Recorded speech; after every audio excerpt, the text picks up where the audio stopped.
We just wanted to share a little testimony from this week about what God's been doing in our lives.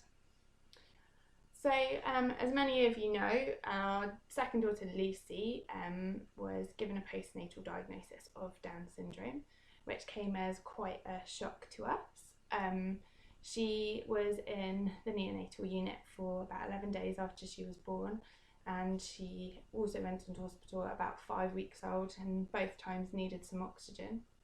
And after the second time, I just felt I can't do this again. It was so traumatic, and but I know that it's likely that there are going to be other hospital visits just due to the nature of the fact that she has Down syndrome and the medical complications that go with it.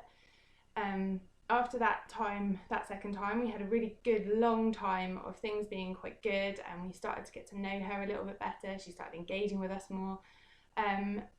But the last couple of weeks, things have just, I guess, been brought back up again for me, and through various conversations, and also we've had a number of appointments for her as well, and it just has brought back some of the trauma of that time.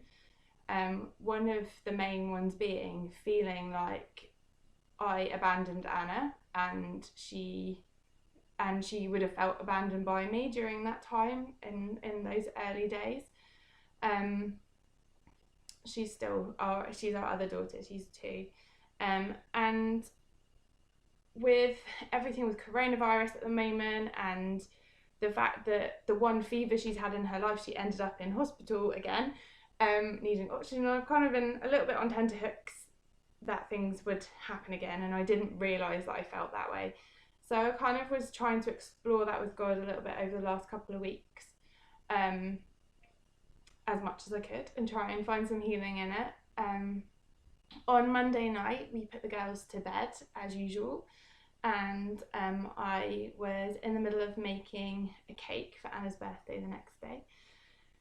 And Jim went up to check on Lucy and ended up bringing her downstairs, and she was obviously in a lot of distress and struggling to breathe, and we didn't know what was wrong, but as she was getting more and more distressed, she was struggling to breathe more and more. And so at this point we called an ambulance, and I basically felt like I was going to end up not only not being able to finish Anna's cake for her birthday, so she wasn't going to have a cake, but I wasn't going to be there for her birthday.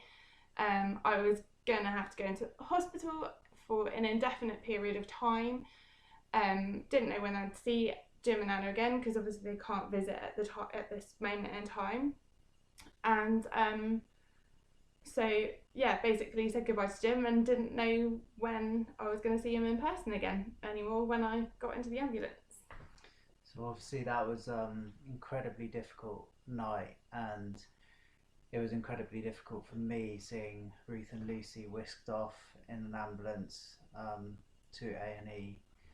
And when they left, I just really felt like I just needed to worship. Just something in me just wanted to worship. And so I just spent 20 minutes, half an hour worshipping. And in that time, Ruth sent me a text that was just kind of, really kind of highlighted all the kind of anxiety that she had kind of been feeling over the previous weeks of abandoning Anna. Just basically saying, just finish the cake. I don't know when I'm going to get to do it. I don't know when I'm going to be out.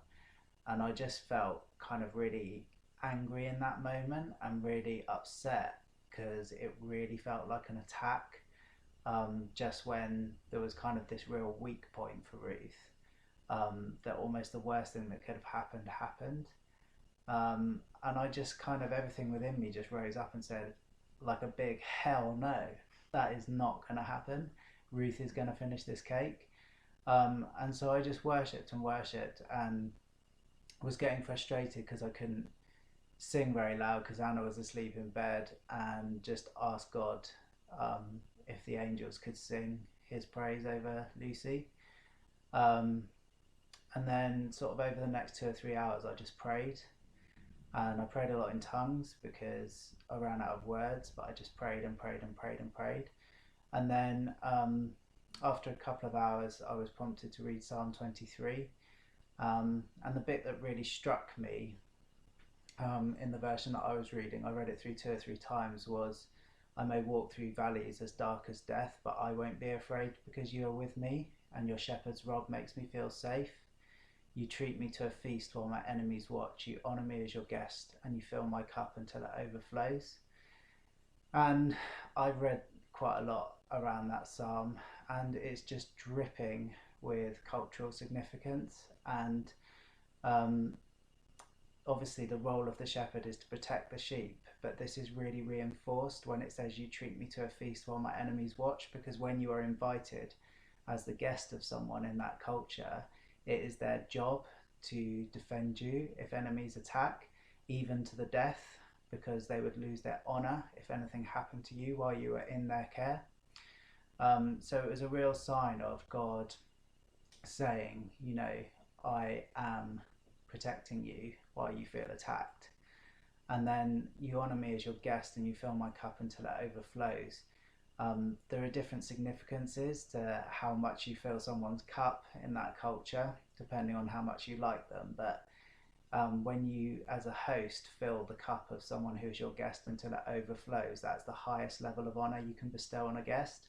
And it means that you want them to stay with you and basically move in, and you want their company with you all the time.